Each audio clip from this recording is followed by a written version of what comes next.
Welcome to the Leaders in Payments podcast, where we talk to C-level leaders from across the payments landscape. We'll be discussing the products and services that impact the payment space today, as well as trends and predictions for the future of payments. We will also hear stories from our guests about their journeys to the top. Hello, everyone, and welcome to the Leaders in Payments podcast. I'm your host, Greg Myers, and this episode is part of our Women Leaders in Payments Month, something we do every year in the month of July, and it's one of my favorite times of the year. This year's theme is redefining leadership, influence, impact, and innovation. So those are some of the things you're going to be hearing about during the month of July. So first, a special thank you to our sponsors. Our title sponsor is WorldPay. Our participating sponsors are VisiPay and Payrock. And our episode sponsors are The Clearinghouse, Ingenico, and Paysafe. So special thanks to those companies. Today, our special guest is Alisa Barber, the Chief Marketing Officer at Paysafe. So Alisa, thank you so much for being here and welcome to the show. Thank you. I'm so excited to be here and to talk a little bit about women in payments this week. Great. So let's start off with a little icebreaker. So if you could have dinner with any woman in history, past or present, who would that be and why? And what type of restaurant would you take them to? That is a great question. And there's lots of women I think I would like to go to dinner with. But I think maybe Amelia Earhart, just because, she was so bold in her time and then really decades ahead of her time. And so I just would love to pick her brain and really understand her mindset of how she just stayed focused and really kept pushing boundaries, even when the world wasn't really ready for her.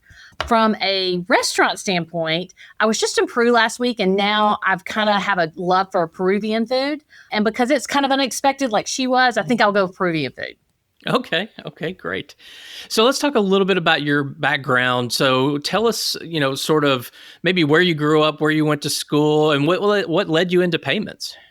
Great. I grew up in South Georgia and ended up going to Florida State College of Business and had a major in marketing. I actually am doing what I went to college for. And I really began my payments career with a company called Penley. It was a startup for the Patriot Act. And through a series of acquisitions, ended up for many, many years at FIS and did and had a variety of marketing roles there. I built out our demand gen function at FIS, as well as did some marketing consulting with our clients and did some direct to consumer marketing while at FIS, which was a great experience to learn a little bit about everything. In 2020, I decided to step away from payments for a couple of years and led the marketing efforts at a company called Verint, led the marketing efforts for the Americas marketing. And it was great to have a chance to see marketing from a different place than payments. But in 2022, payments came calling and I started working for Paysafe to really build out the marketing function here. And if you don't know Paysafe is a New York Stock Exchange company. We're a global payments platform with a strong focus on the experiential economy. So we serve consumers in entertainment sectors like, iGaming and video gaming and restaurants and airlines and hotels. Really our focus is turning transactions into experiences. We have about 3,000 employees in 12 countries and have a strong focus on our online payments. And so when you think about SMBs, we're actually a top 5 non-bank payment processor. And what I love about that is we're supporting thousands of retailers and restaurants, across the world. Many of those are women-owned businesses. But we also have digital wallets for their direct-to-consumer called Skrill and NetTeller, a couple of online cash solutions, Paysafe Card, Paysafe Cash, and then our online cash solution in Peru, Pago Efectivo. We've just transformed that into a wallet, which is actually why I was in Peru last week. So just a little bit of background on kind of my career so far. Okay, great. So if you're asked to go on stage, you're at a conference and you've got to give a presentation and you have your kind of walk-up music or your hype music, what would that music be? Another great question. Because, we're in the midst of such a transformation at Paysafe, I'm thinking Alicia Keys' Girl on Fire, because it's not just me being on fire, it's the whole marketing team is. And so I thought that might make sense. Okay. That's great because I've asked that question, obviously, to all the interviews this month, and no one has given the same answer twice. So I think that's kind of cool. It's kind of cool. So yeah, tell us a little bit about, exactly what you do there and maybe what excites you every day when you come into the office. Okay, perfect. So, well, when I joined Paysafe, it was a really exciting time. It was in late 2022. Our CEO Bruce Lothers had been around about 6 months, and Paysafe is definitely in growth mode. We originally were really focused on M&A for growth, and so Bruce has really transformed our vision, and it's really focused on growing through organic growth. And so what my role is to really help support the company's growth goals and then really lead the transformation of marketing. So we've done everything from unifying our brand architecture, really have a stronger focus on data and being a data-driven marketing organization, really focused on outcomes. And we've centralized the marketing team across the world. I think what gets me excited every day is one is the team and they're fantastic and getting to work with people, globally, but also we're really getting to work on projects that make a big difference for the company.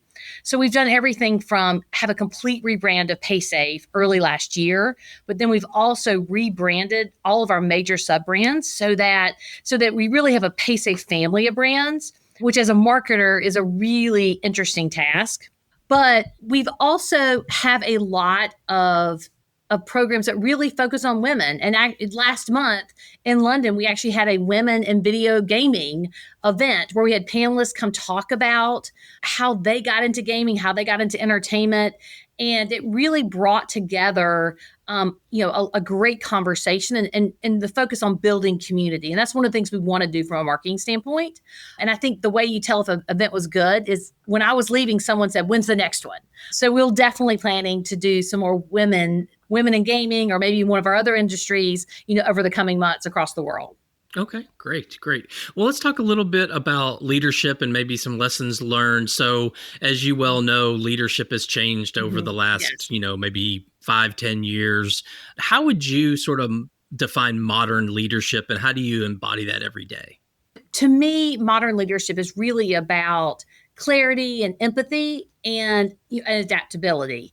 I think people are looking for clear direction on what we need to accomplish and the goals we need to accomplish, but also they need to be heard. And I think people really want to know that there's a space for them to shine and that their leaders care about what they want to do, but also so much, especially in payments, change happens so frequently. And certainly with technology, we just have to be able to change. And I want to be able to help the team be able to change so that they're ready for the next big thing.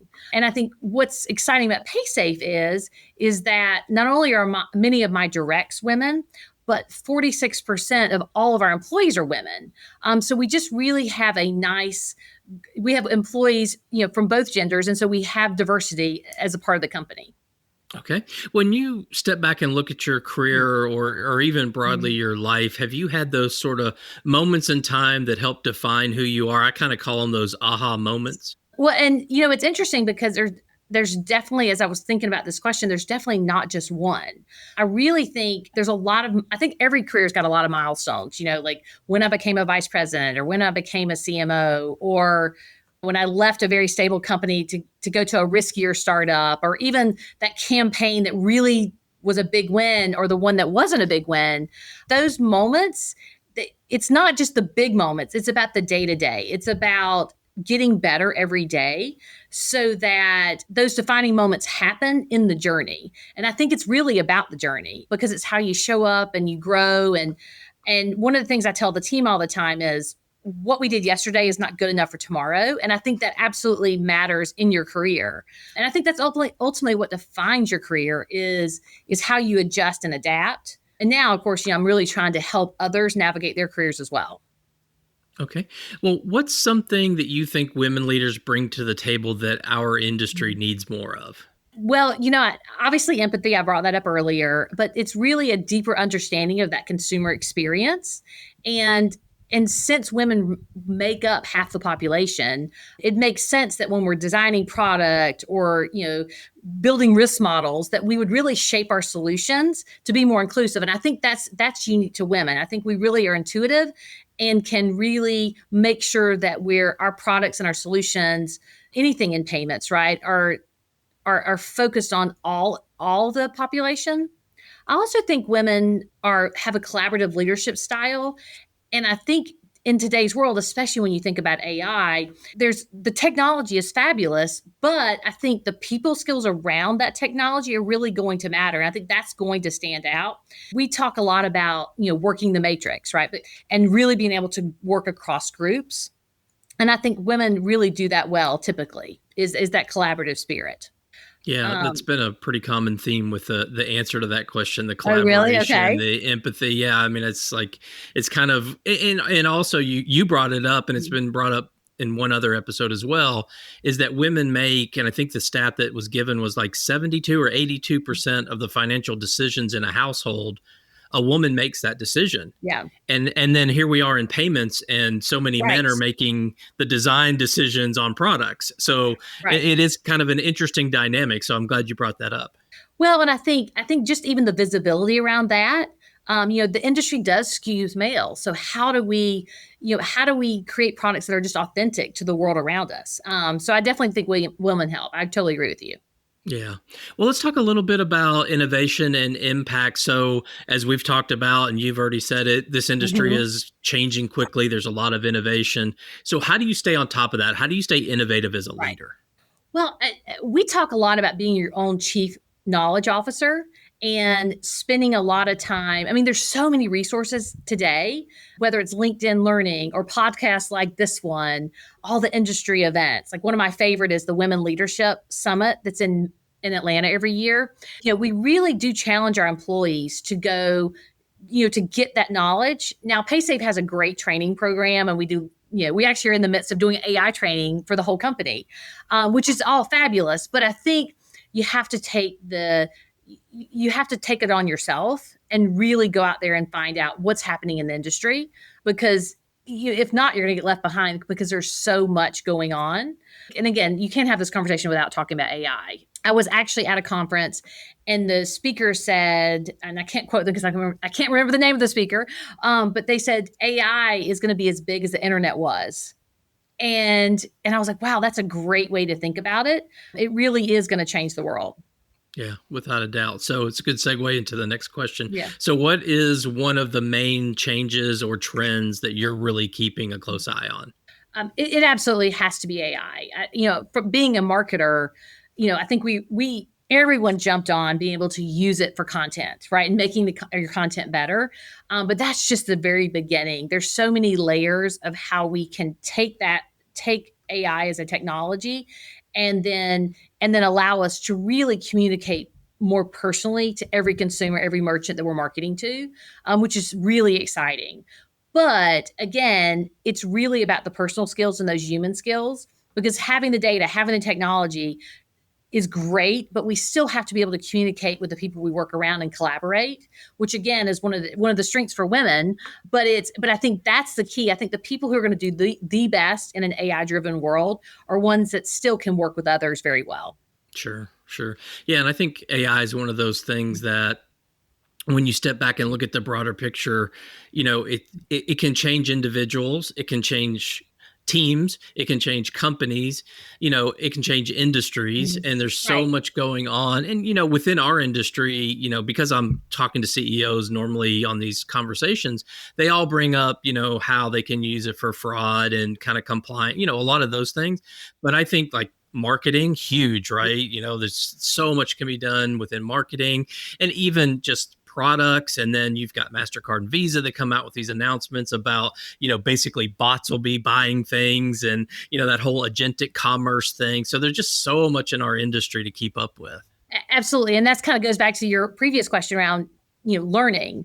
It really does make sense to stay on top of everything, even using an LLM to do research. It's definitely a very dynamic world to these days. Yeah, without a doubt. So how do you think that women leaders can influence the future direction of our industry? So, well, I think women bring a fresh perspective, kind of that lived experience and really just that natural focus on inclusion. And I think as we look at payments and how people access and move money, I really do feel like there's an opportunity for new voices to drive innovation. And I think that's a part of what women can do for the industry. But also I think we can really change what fintech looks like. As more and more women are joining our industry, that really helps the next generation envision themselves there as well. Okay. Well, let's talk a little bit about mentorship. So, over your career, have you had mentors? And if you have, how have they sort of influenced your career? I definitely have, but I think the interesting fun fact about my mentors is most of them have been men. And so for me, as a woman who has enjoyed a quality career in payments, I try to actually mentor women because I didn't have as many women earlier in my career. And so, Paysafe actually has a mentorship program where it's a year program where you work with one particular person for that year. And so I have chosen to work with women each year, and it's been great because I've gotten to know them a little bit better in their career goals.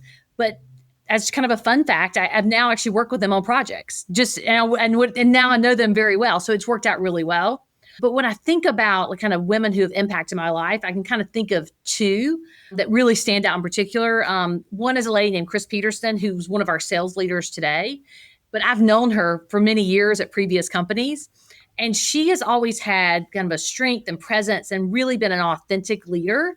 And so it's been great to have someone who's kind of such a powerful example of how you lead with grit and grace. And then the second is when I went to Verint, the CMO there, Celia Flyshaker, she was just truly what a great CMO looks like. She knew how to elevate marketing, but also really stay grounded and focused on outcomes.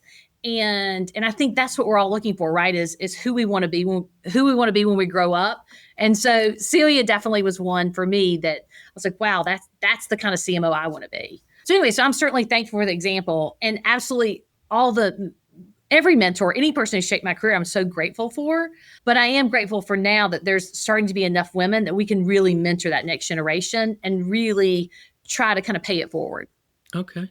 Yeah. And I want to kind of double click on the mentorship because I think it's so vitally important. And it's great that Paysafe has like a program. A lot of companies aren't either big enough or, maybe too early in their, evolution to have those kind of things. So maybe what are your thoughts on kind of finding that mentorship kind of on your own? And, we've also talked a lot about during this series is like mentorship doesn't have to be an official program, right? It can be, you can get it from a book, you can get it from a podcast, you can get it from friends and family, so maybe some of your thoughts on that.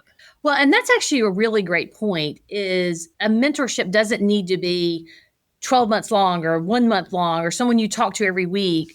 I really think there's an opportunity to, if there's someone that you aspire to be, just invite them to lunch, have a conversation. And you absolutely, I think there's something to be said for, I love all the learning opportunities, but I do think it's something to be said for talking to someone about kind of what their career journey was, and then how you want to emulate that or not emulate that. So sometimes just a lunch is enough, or it's, hey, can I call you every once in a while? And I think that's something that I think sometimes you just have to be bold and ask for. Most people are going to say yes. Anybody who comes to me and said, hey, can we go to lunch and talk about marketing or your career? I'm absolutely going to do it. And I think most people will. So that's a great point. It's definitely anyone who inspires you or someone who you've seen their journey and you want to learn about it. I think you should absolutely ask. Yeah. And, the other thing that's come up a good bit is sort of the difference in mentorship and sponsorship, where sponsors kind of are talking about you when you're not in the room versus mentors who are trying to help you for your career. So kind of curious if you've had any experience with sponsors, and if so, kind of maybe what that was like. I've had a little bit of both. And sometimes it can be the same person, but I think when your career and that journey of career and who you want to be doesn't always align with the role you're in or the role you aspire to be. And so I think it's really two separate purposes. It's, if you've got a career goal, that's absolutely a sponsor, but then a mentor is just a lot more personal relationship on what you're trying to accomplish in your life.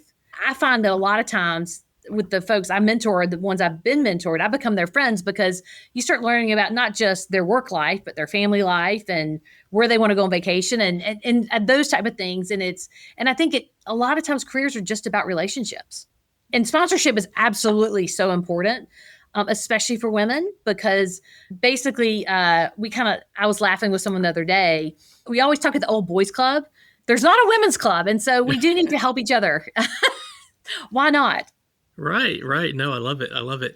So if someone is coming maybe right out of school into payments, or maybe they're changing from another industry or vertical, they're coming into payments, it's a woman, she's looking to you for some advice. What would you tell her to help her be successful? I think the thing to know about payments is that the industry moves fast and it changes quickly, and you have to be prepared to change with the industry. And because innovation is constant, like you just have to always think freshly, and it's okay to speak up, ask questions, be bold, because that is going to matter in the payments world. I tell my team all the time, be a change agent. Change is going to happen, so why not embrace it and make the most of it? The other thing is no is an opportunity, and don't just accept no, like figure out the yes in that no, and then figure out how you make the most of that. And I think sometimes if someone says, oh, that's not a great idea, or, oh, we don't need to do that now. Well, maybe we don't need to do it now, but why not do it in 6 months? And let's figure out a reason and business case for doing that. How do we get that outcome to come?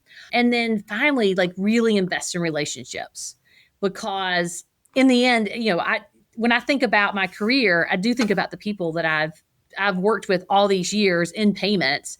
And again, like in an AI-driven world, human skills matter. So that's kind of the advice I give. That's probably more than one, but that's what I typically give. I think I've asked for one, but I don't think I've ever gotten just one. So there's just too many things. Right. There's too many things. Absolutely. All right. Well, one more kind of fun question before we wrap up. Yeah. So when you get your phone out and you look at it, what is your most used app that's non-business related, and what does that say about you? Got it. I would tell you, if you asked me for my business app, it would probably be Delta, because I fly all the time. But for my non-business app, a typical Saturday morning for me is walking out in the garden, looking around at my flowers. And I've got an app called Picture This on my phone that you can basically take a picture of a flower, and it'll tell you if it's sick or if it's not sick, what it is. If my roses aren't growing, like they're not growing this year, figuring out what's going on. So I became a gardener during COVID. And just really have embraced it. I like the solitude of the garden, but I also feel like gardening is a peaceful way to kind of be out in the world, but also like it helps me stay curious, which is what I like to be in my work career, and also nurture the people around me. So it actually makes sense that I like to garden, but basically I think it says that I guess growing a garden is like growing a team, maybe. But that's definitely the app I use the absolute most. So when you use that app, does it tell you like you need to water it, or you're watering it too much, or those kind of things? Absolutely. And again, like where I live this year has gotten so much rain, and so when my app says it's overwatering, it's like, well, what do you do? It's raining, but. But it's just a simple app. It tells you sometimes if you're at a gardening store, you can find out what a plant is, because it's all about learning, right? It's kind of that continuous learning around. I know so much more about the type of plants than I ever did. And I never even cared what a plant looked like. I just said, oh, that's a nice bloom. And now I kind of know the details behind them. Nice. Well, before we go, I wanted to just kind of open up the floor, see if there's anything else you wanted to cover, any other comments maybe you want to make about you or Paysafe or anything else. Just kind of open up the floor, and after that, we'll wrap up. Okay. Well, first of all, I love that you're highlighting women in payments for your podcast. So thank you very much. I really do think the future is bright, and there's so many opportunities in payments, and especially in women in payments. And I do think these type of conversations kind of help us bring the future forward. So thanks for having me. Yeah, absolutely. So Alisa, again, thank you so much for being on the show. I know your time is very valuable. So again, thank you for being here today. It was a pleasure. Thank you, Greg. And to all your listeners out there, I thank you for your time as well. And until the next story. Thank you for joining us this week on the Leaders in Payments podcast. Make sure you visit our website at leadersinpayments.com, where you can subscribe to the show and where you'll find our show notes. If you enjoyed listening, please share on your social channels as well.